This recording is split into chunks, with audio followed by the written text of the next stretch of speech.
ஐஸ்வர்யா வந்து அழுதுகிட்டே வந்து கோடீஸ்வரி கிட்ட வந்து சொல்கிறாங்க, இந்த வீட்டில் வந்து நான் நிம்மதியாகவே இல்லைம்மா, என் மேலே பழிய போடுறாங்க, இந்த குழந்தை வந்து அப்படின்னு சொல்லிட்டு சொல்ல வந்து அழுகுறாங்க.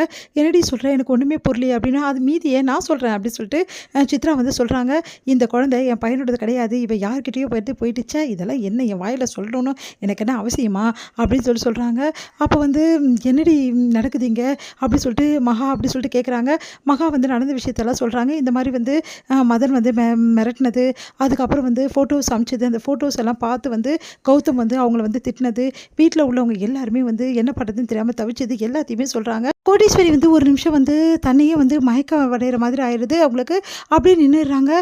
என்ன இது இவ்வளோ நடந்திருக்கு அப்படின்னு சொல்லிட்டு ஒரு ஃபோட்டோ வச்சு என் பொண்ணோட வந்து கற்பை வந்து இந்த மாதிரி சந்தேகப்படுவீங்களா, சே நீங்களாம் ஒரு மனுஷங்களா, இப்படி கேவலமாக நடந்திருக்கீங்க அப்படின்னு சொல்லிட்டு கேட்குறாங்க. கௌதமியும் வந்து அவங்க அம்மாவையும்.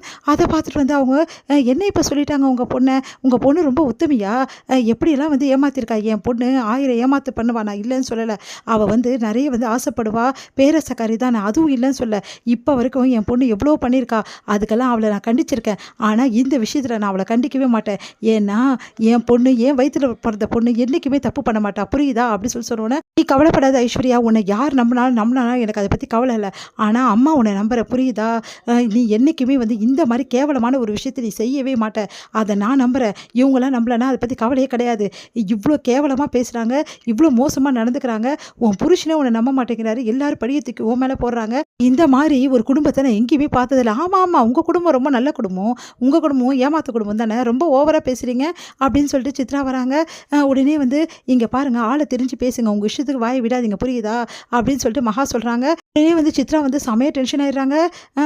முதல்ல இந்த வீட்டை விட்டு இவளை வெளியே கூட்டிகிட்டு போங்க, முதல்ல நீங்கள் கூட்டிகிட்டு போங்க வீட்டை விட்டு, இவெல்லாம் இதுக்கப்புறம் இந்த வீட்டை இருக்கவே கூடாது, புரியுதா அப்படி சொல்கிறாங்க. நான் ஏன் இருக்கக்கூடாது, நான் இங்கே தான் இருப்பேன், பார்த்தீங்களா எவ்வளோ வாய், பார்த்தீங்களா இவளுக்கு பொண்ணு, பார்த்தீங்களா அத்தையே இப்படி எதிர்த்து பேசுகிறான்னு சொல்லிட்டு, அவ்வளோ கேவலமானவங்க பொண்ணு, என் பொண்ணு ஒன்றும் அவ்வளோ கேவலமானவ கிடையாது, அவள் இவ்வளோ நாள் வந்து எவ்வளவோ தப்பு பண்ணியிருக்கா, அதுக்கெல்லாம் அவளை நான் கண்டிச்சிருக்கேன், ஆனால் இந்த விஷயத்தில் அவளை கண்டிக்கணும்னு அவசியமே எனக்கு கிடையாது, ஏன்னா அவள் இன்றைக்கி அவள் சுயமரியாதையை காப்பாற்றிக்கிறதுக்காக வந்து போராடிட்டு இருக்கா, அவள் மானத்தை காப்பாற்றிக்க போராடிட்டு இருக்கா, அதனால அதுக்கு நான் சப்போர்ட்டாக இருப்பேனே தவிர எக்காரணம் கொண்டு என் பொண்ணை நான் அதட்டவே மாட்டேன் அப்படின்னு சொல்லிட்டு கோடீஸ்வரி சொல்கிறாங்க. அதை கேட்டு எல்லாருமே அப்படியே பார்த்துட்டே இருக்காங்க. போதுங்க, நீங்கள் கொடுத்த பட்ட பேர்லாம் போதும், என் பொண்ணுக்கு, என் பொண்ணை எப்படிலாம் வந்து கேவலப்படுத்த முடியுமோ அவ்வளோ கேவலப்படுத்திருக்கேன், இதுக்கப்புறம் ஒரு நிமிஷம் கூட நீங்கள் ஐஸ்வர்யா இங்கே இருக்கக்கூடாது, நீ வா, கஷ்டமோ நஷ்டமோ நம்ம வீட்டில் போய் பார்த்துக்கலாம் வா அப்படின்னு சொல்லிட்டு கையை பிடிச்சி இழுக்கிறாங்க.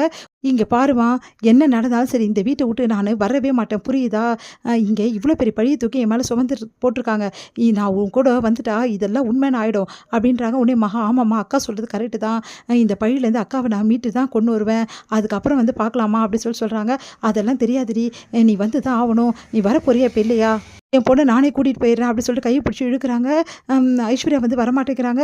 உடனே கோடீஸ்வரி யோசிக்கிறாங்க, எப்படியாவது இந்த வீட்டில் நம்ம தங்கியே ஆகணும், அதுக்கு ஐஸ்வர்யா வந்து வரக்கூடாது, அதனால் என்ன பண்ணுறது, ஏதாவது ஒரு ட்ராமா போட்டு இங்கே தங்கணும், அப்போ தான் இந்த பிரச்சனைக்கெல்லாம் வந்து ஒரு தீர்வு கிடைக்கும், பிரபாக்கும் ஒரு தீர்வு கிடைக்கும்னு சொல்லிட்டு கோடீஸ்வரி யோசிக்கிறாங்க. எப்போ உன் புருஷனே வந்து உன்னை சந்தேகப்பட்டு இந்த மாதிரி வந்து தொல்லை கொடுக்குறாரோ, இதுக்கப்புறம் நீங்கள் இருக்கணுன்ற அவசியம் இல்லை, சொன்னா கேளு, நீ வா அப்படின்னு சொல்லிட்டு கையை பிடிச்சி இழுக்கிறாங்க கோடீஸ்வரி. நம்ம ஐஸ்வர்யா வரமாட்டேங்கிறாங்க. உடனே வந்து பாட்டி வந்து கையை விடுறியா, சொன்ன கேளு கோட்டீஸ்வரி, இதுக்கப்புறம் இவன் இங்கே தான் இருப்பா, இவன் எங்கள் வீட்டு மருமக, நாங்கள் பார்த்துக்குறோன்னு, எப்படி நீங்கள் நல்லா பார்த்துக்க முடியும், இவங்க என்ன வேணாலும் பண்ணுவாங்கன்னு எனக்கு பயமாக இருக்குது என் பொண்ணை நினச்சி, அப்படின்னா நீயும் இங்கே தங்கிடுன்றாங்க. கோட்டீஸ்வரி வந்து நான் எப்படி இங்கே தங்க முடியும், அதெல்லாம் தெரியாது, நீ கொஞ்ச நாள் வந்து உன் பொண்ணை தங்கி பார்த்துக்கோ, புரியுதா அப்படின்னு சொல்லிட்டு பாட்டி சொல்லிடுறாங்க. எல்லாருமே அதிர்ச்சி அடைகிறாங்க. இதை கேட்டு இதோடு முடியுது.